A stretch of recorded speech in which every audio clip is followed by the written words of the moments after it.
Khutbah Jumat. Ma'asyiral muslimin, jamaah sidang Jumat yang dirahmati Allah.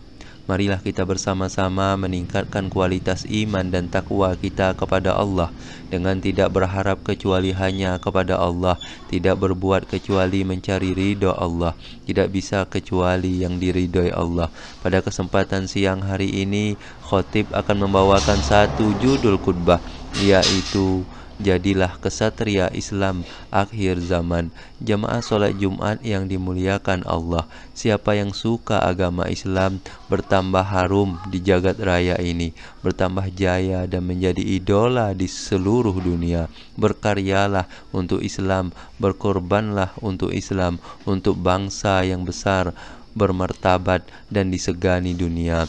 Sungguh Rasulullah telah diutus kepada kita semua sebagai suri teladan yang baik, bahkan diabadikan di dalam kitabullah Al-Quran, surat Al-Ahzab ayat 21. A'udzubillahi minasyaitonirrajim. Laqad kana lakum fi Rasulillahi aswatu hasanatul liman kana yarjullaha wal yaumal akhira wa zakarallaha katsira. Artinya, sungguh telah ada pada diri Rasulullah itu suri teladan yang baik bagimu, yaitu bagi orang yang mengharap rahmat Allah dan kedatangan hari kiamat, dan yang banyak mengingat Allah. Dengan tauladan yang diberikan Rasulullah Sallallahu Alaihi Wasallam dan diikuti oleh para sahabat radhiyallahu anhum dan orang-orang yang sesudahnya, termasuk kita semua sebagai umatnya yang mengaku cinta kepada beliau. Semoga cinta kita kepada beliau bukan hanya di lisan saja, tapi dibuktikan juga dalam mengikuti apa-apa yang beliau contohkan. Amin. Allahumma amin. Ma'asyiral muslimin yang dirahmati Allah, terdapat dalam sebuah kisah bahwa suatu hari Umar sedang duduk di bawah pohon kurma dekat Masjid Nawawi. Di sekelilingnya para sahabat sedang asik mendiskusikan sesuatu. Tiba-tiba datanglah 3 orang pemuda.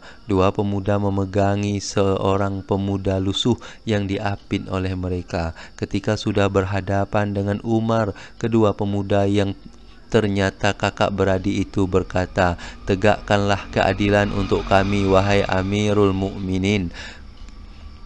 Qisaslah pembunuh ayah kami sebagai had atau kejahatan pemuda ini." Umar segera bangkit dan berkata, "Bertakwalah kepada Allah. Benarkah engkau membunuh ayah mereka, wahai anak muda?" Pemuda lusuh itu menunduk sesal dan berkata, "Benar, wahai Amirul Mukminin, ceritakanlah kepada kami kejadiannya." Tugas Umar. Pemuda lusuh itu kemudian memulai ceritanya. "Aku datang dari pedalaman yang jauh. Kaumku mempercayakan aku untuk suatu urusan muamalah untuk kuselesaikan di kota ini. Sesampainya aku di kota ini, aku ikat untaku pada sebuah pohon kurma. Lalu kutinggalkan dia unta. Begitu kembali, aku sangat terkejut melihat seorang laki-laki tua sedang menyembelih untaku. Rupanya untaku terlepas dan merusak kebun yang menjadi milik laki-laki tua itu. Sungguh aku sangat marah. Segera aku cabut pedangku dan kubunuh ia. Lelaki tua tadi ternyata ia adalah ayah dari kedua pemuda ini. Wahai Amirul Mukminin, kau telah mendengar ceritanya. Kami bisa mendatangkan saksi untuk itu," sambung pemuda yang ayahnya terbunuh. "Tegakkanlah had Allah atasnya, timpal yang lain." Umar tertegun dan bimbang mendengar cerita si pemuda lusuh.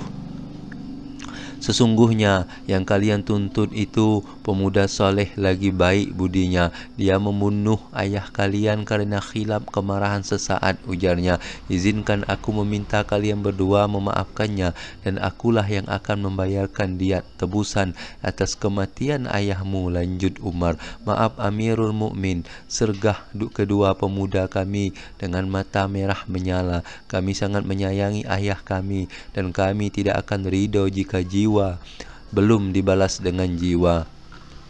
Umar semakin bimbang. Di hatinya telah tumbuh simpati kepada si pemuda lusuh yang dinilainya amanah, jujur dan bertanggung jawab. Tiba-tiba si pemuda lusuh berkata, "Wahai Amirul Mukminin, tegakkanlah hukum Allah, laksanakanlah kisah atasku. Aku ridho dengan ketentuan Allah," ujarnya dengan tegas. "Namun izinkan aku menyelesaikan dulu urusan kaumku. Berilah aku tangguh 3 hari, aku akan kembali untuk dikisos." "Mana bisa begitu," ujar kedua pemuda yang ayahnya terbunuh. "Nak, tak punyakah kau kerabat atau kenalan untuk mengurus urusanmu?" tanya Umar. "Sayangnya tidak ada, Amirul Mukminin. Bagaimana pendapatmu jika aku mati membawa hutang pertanggungjawaban kaumku bersamaku?" Pemuda lusuh balik bertanya kepada Umar, "Baik, aku akan memberimu waktu 3 hari, tapi harus ada yang mau menjaminmu agar kamu kembali untuk menepati janji," kata Umar. "Aku tidak memiliki seorang kerabat pun di sini. Hanya Allah lah penjaminku, wahai orang-orang beriman," rajuknya. Tiba-tiba dari belakang kerumunan terdengar suara lantang, "Jadikan aku penjaminnya, wahai Amirul Mukminin." Ternyata Salman Al-Farisi yang berkata, Salman, hardik Umar marah. "Kau belum mengenal pemuda ini. Demi Allah, jangan main-main dengan urusan ini. Perkenalanku dengannya sama dengan perkenalanku dengannya, ya Umar, dan aku mempercayainya sebagai engkau percaya padanya," jawab Salman tenang. Akhirnya, dengan berat hati Umar mengizinkan Salman menjadi penjamin si pemuda lusuh. Pemuda itu pun pergi mengurus urusannya. Hari pertama berakhir tanpa ada tanda-tanda kedatangan si pemuda lusuh.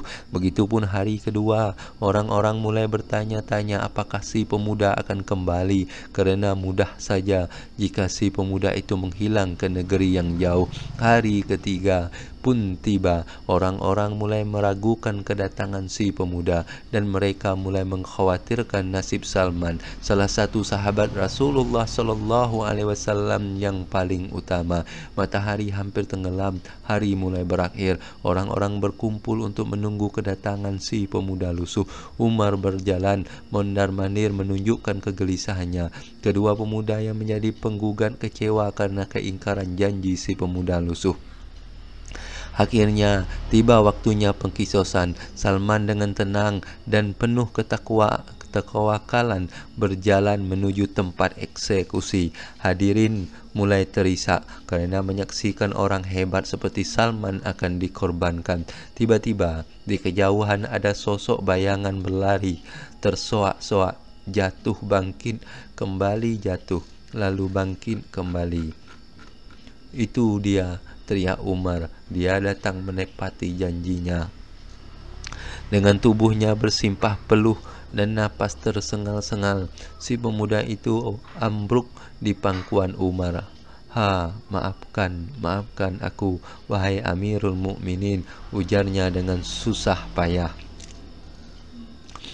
"Tak kukira urusan kaumku menyita banyak waktu. Kupacu tanganku tanpa henti hingga ia sekarat di gurun. Terpaksa aku tinggalkan, lalu aku berlari dari sana." "Demi Allah," ujar Umar, menenanginya dan memberinya minum. "Mengapa kau susah payah kembali, padahal kau bisa saja kabur dan menghilang?" tanya Umar. "Aku kembali agar jangan sampai ada yang mengatakan di kalangan muslimin tak ada lagi kesatria menepati janji," jawab si pemuda lusuh sambil tersenyum. Mata Umar berkaca-kaca sambil menahan haru. Lalu ia bertanya, "Lalu kau, Salman, mengapa mau-maunya kau menjamin orang yang baru saja kau kenal?" Kemudian Salman menjawab, "Agar jangan sampai dikatakan di kalangan muslimin tidak ada lagi rasa saling percaya dan mau menanggung beban saudaranya."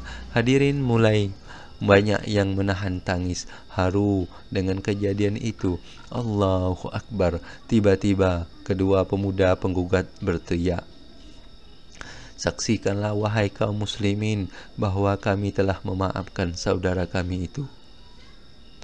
Semua orang tersentak kaget.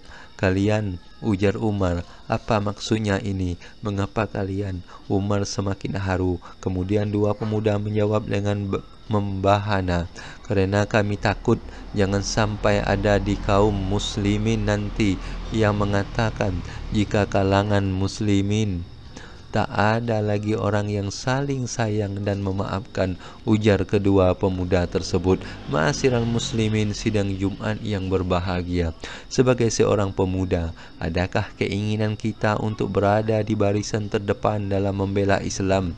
Adakah keinginan kita menjadi buah tutur yang baik sepeninggalan kita nanti? Nama kita akan masuk derajat Islam sebagai kesatria akhir zaman yang sangat dirindu kepergiannya, ditunggu kedatangannya, dinanti buah fikir dan terobosannya dalam meninggikan agama Allah hingga jaya di seluruh dunia, dan tidak ada lagi tanggapan negatif bagi mereka yang di luar Islam.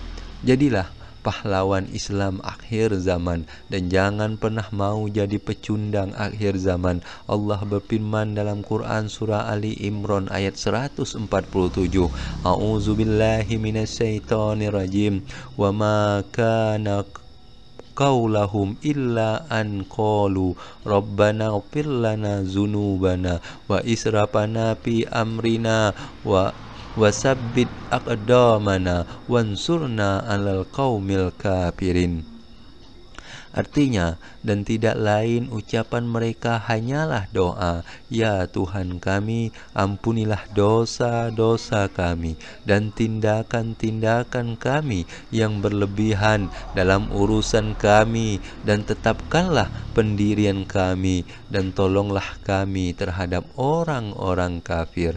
Demikianlah khutbah Jumat yang singkat ini. Semoga kesatria-kesatria Islam akhir akan lahir di bumi ini hingga negeri kita tercinta ini menjadi bangsa yang besar, bermartabat, disegani dunia, bahkan dijadikan urusan dalam berkiprah menuju peradaban modern.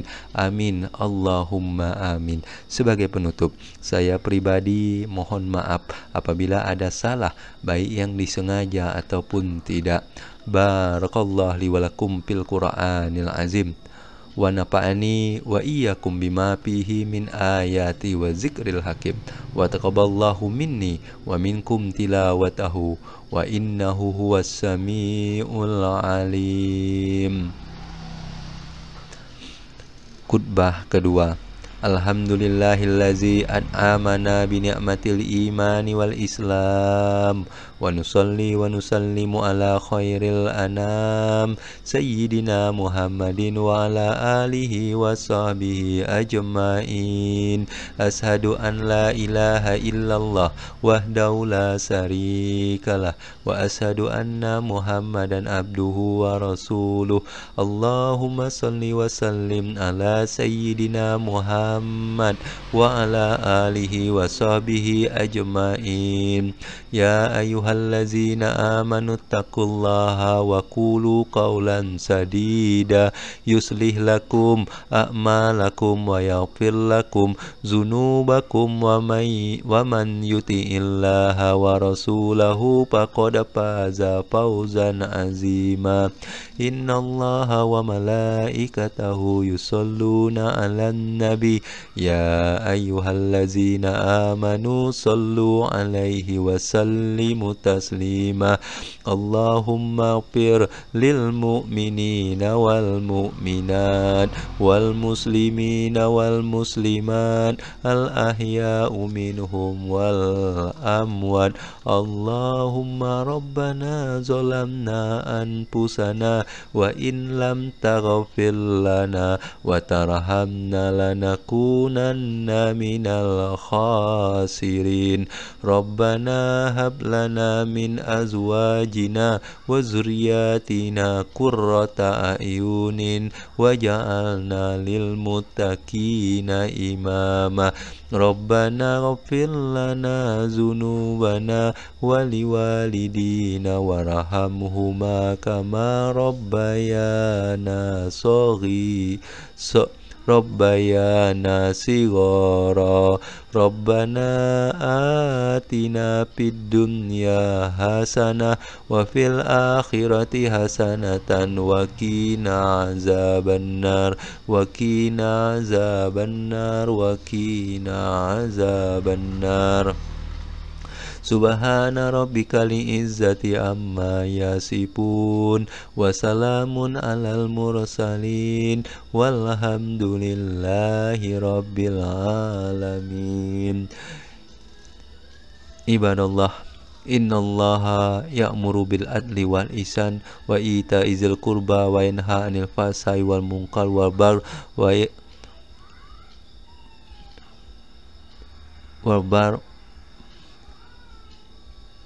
Innallaha ya'muru bil adli wal ihsan wa ita'izil qurba wa yanha 'anil fahsai wal munkar wal baghi ya'izukum la'allakum tazakkarun. Aqimus shalah.